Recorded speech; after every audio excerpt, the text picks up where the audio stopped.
Hello student, welcome to my YouTube channel Nakshatra my self Rohini Negi. तो हम पढ़ रहे हैं क्लास 10th एनसीईआरटी का चैप्टर नंबर 5 अर्थमेटिक प्रोग्रेशन। आज हम इसमें कवर करेंगे एक्सरसाइज 5.2 का question number 6। Check whether -150 is a term of the AP 11, 8, 5, 2 and so on. कि आपको चेक करना है कि -150 इस AP की कौन सी टर्म होगी। ठीक है, तो देखो हमारे पास an गिवन है। an बोलो, ये क्या बोलो, लास्ट टर्म गिवन है -150। ठीक है ना। अब हमें फाइंड करना होगा कि 150 कौन सी टर्म होगी।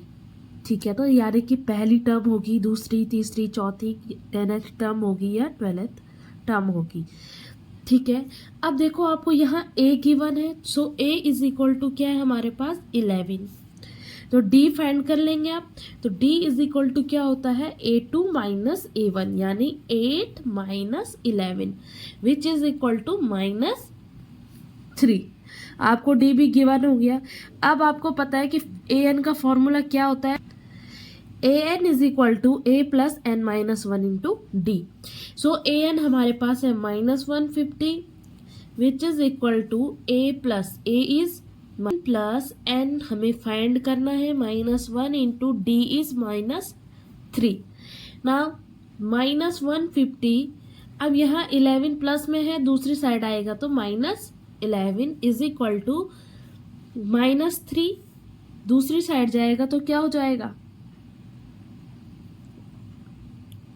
डिवाइड में आ जाएगा, तो ये हो जाएगा -3 n is equal to n-1।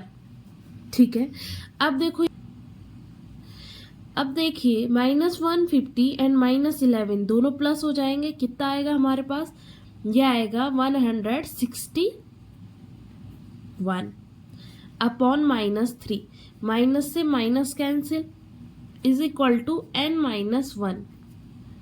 अब इधर -1 है, दूसरी साइड जाएगा तो +1 हो जाएगा, जो कि हो जाएगा n इज इक्वल टू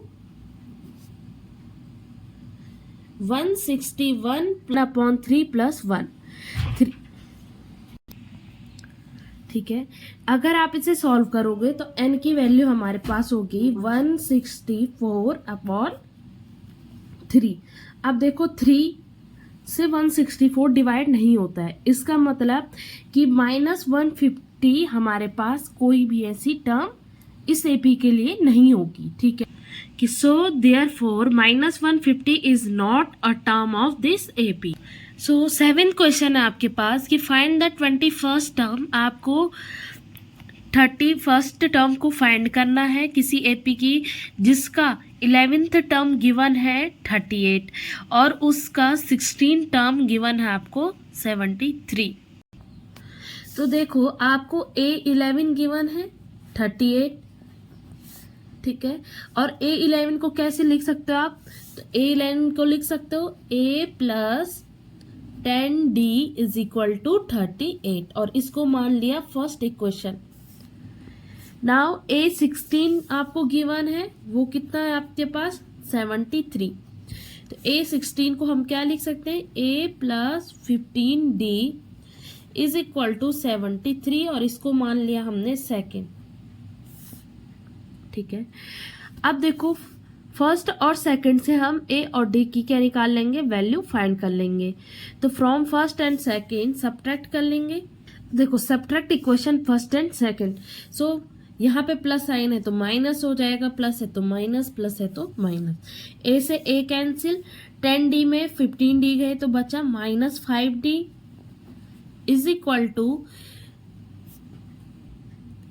और 38, 73 में 38 गए तो -35। दोनों साइड माइनस है, कैंसिल कर दो, so D is equal to 35 upon 5 which is equal to 7। तो D की वैल्यू आ गई हमारे पास 7। अब इस D की वैल्यू को इक्वेशन 1 में पुट करेंगे। सो इक्वेशन 1 है हमारे पास A plus 10D is equal to 38 अब ये 10d दूसरी साइड चल जाएगा तो माइनस हो जाएगा। So a is equal to 38 minus 10d और d की वैल्यू है 7। So a is equal to कितना हो जाएगा, यहाँ पे देखो 38 माइनस 10 7 जा 70 और 70 में 38 गया तो कितना बचेगा, -32।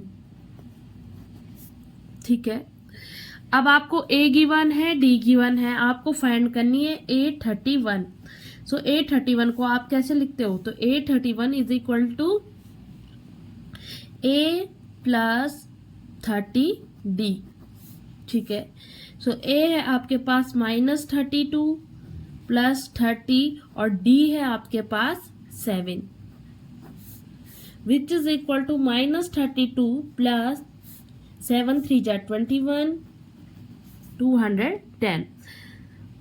210 में 32 गए तो कितना, तो A31 आपका कितना आया 178। So thank you, do like subscribe and share.